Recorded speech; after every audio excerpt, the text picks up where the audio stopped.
Lantas, bagaimana hukum umat Islam memberikan loyalitas pada para penjajah? Sampai kapan dunia Muslim akan terus berharap pada penjajah yang justru seringkali menjadi sumber penderitaan umat Islam? Kalau bicara hukumnya ya jelas itu memberikan loyalitas, jangankan loyalitas, memberikan jalan untuk menjajah, menghegemoni rakyat kaum muslimin ini haram. Jangankan kaum muslimin, menghegemoni, menjajah non muslim sesama manusia itu pun juga haram. Allah Subhanahu wa taala berfirman dalam Al-Qur'an, "Wa la yaj'alallahu lil kafirin 'alal mu'minina sabila." Allah sekali-kali tidak akan menjadikan jalan bagi orang-orang non-muslim untuk menguasai kaum muslimin. Artinya apa? Walaupun ini bentuknya ikhbar, tapi ini yufidut tolab, ya, berfaedah untuk menuntut kaum muslimin jangan memberi jalan untuk orang lain menghegemoni kaum muslimin. Bukan hanya itu, bahkan misi Islam itu adalah untuk menghilangkan penjajahan, menerapkan Islam. Dengan Islam itu penjajahan akan hilang. Sebagaimana di dalam Tarikh At-Tabari ketika Rib'i bin Amir, utusan pasukan kaum muslimin, ya, diutus oleh Sayyidina Sa'ad bin Abi Waqqas untuk bertemu Rustum, panglima Persia. Ditanya, apa yang membawa kalian datang ke sini? Apa misi kalian? Maka jawab Rib'i, Allahu ibta'atsana. Allah mengutus kami. Wallahu ja'a bina linukhrija man sya'a min ibadatil ibad ila ibadatillah. Allah mendatangkan kami atas izin kehendak iradah Allah. Allah kirimkan kami ini. Untuk apa? Untuk mengeluarkan siapa di antara hamba Allah yang dikehendakinya. Dikeluarkan dari mana? Dikeluarkan dari penghambaan kepada sesama hamba, kepada penghambaan kepada Allah semata. Wa min dhiqid dunya ila sa'atiha. Mengeluarkan manusia dari sempitnya hidup dunia menjadi lapang hidup di dunia ini. Wa min jauril adyan ila adlil Islam. Dari kesewenang-wenangan sistem kehidupan agama-agama yang merusak, ya, kebahagiaan umat manusia kepada keadilan Islam. Jadi misi Islam itu begitu. Tidak peduli yang dijajah ini muslim apa tidak, mesti itu diselesaikan. Ya, insya Allah seperti itulah dari sisi hukum. Terus sampai kapan? Nah, kalau sampai kapan ini Allahu a'lam.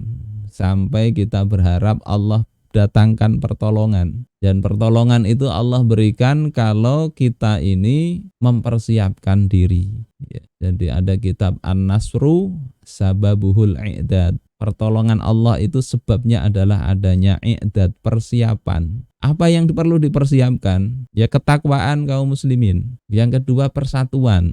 Jangan mau terpecah belah. Lidi kalau satu saja tidak bisa bersihin ruangan. Tapi kalau dikumpulkan, diikat, disatukan, maka insya Allah lidi itu juga walaupun kecil-kecil bisa membersihkan ruangan. Begitu juga kasus kayak Israel, Amerika. Umat Islam ini banyak. Kalau mau bersatu, ya, Israel itu masalah kecil.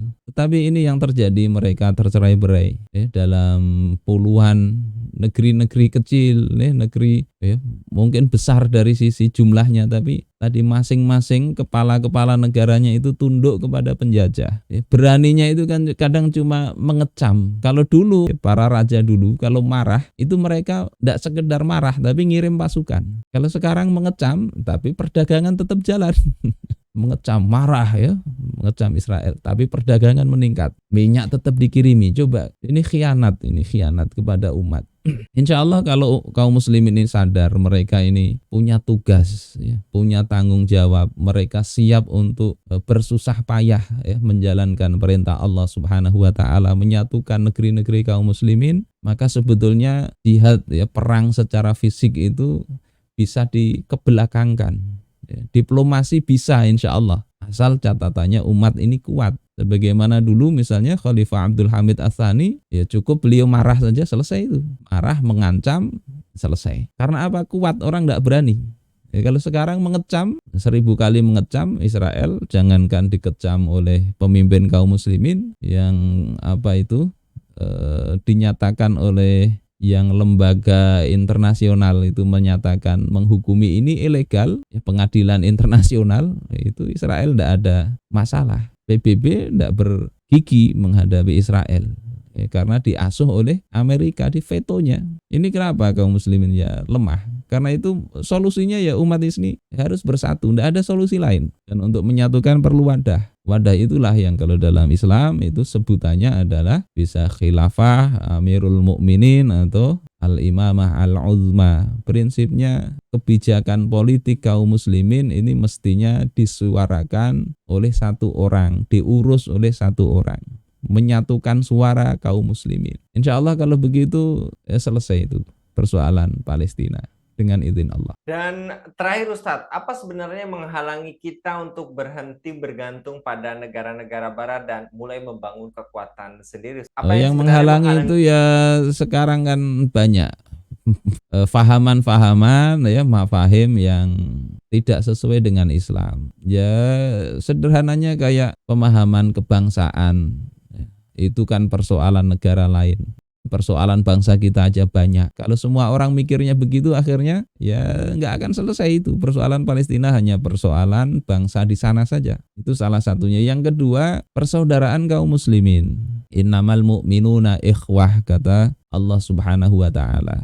Sesungguhnya orang-orang beriman itu bersaudara. Matsalul mu'minina fi tawadihim wa tarahumihim wa ta'atufihim masalul jasad. Perumpamaan orang yang beriman dalam cinta, kasih sayang, empati, perhatian itu seperti satu tubuh.